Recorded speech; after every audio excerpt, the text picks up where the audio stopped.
And what tool do we have today, Bruce? Well, today we have the spin disc, which fits on a ratchet. I'll show you how this works real quick. This is kind of the old-fashioned guy.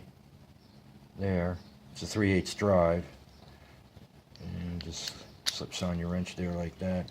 And when your nut isn't really completely tight, you can just spin it on there and get it all.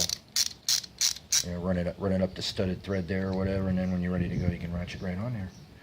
The modern high-dollar ratchet wrenches come with this already built in. It's usually on that side there, rather than this side.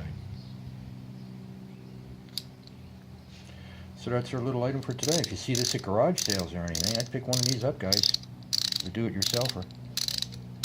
And that works in. Spin disc. And so you could swing the handle. Yes. Also. Yeah, you just hold it like that there and spin it around while holding it. Cool.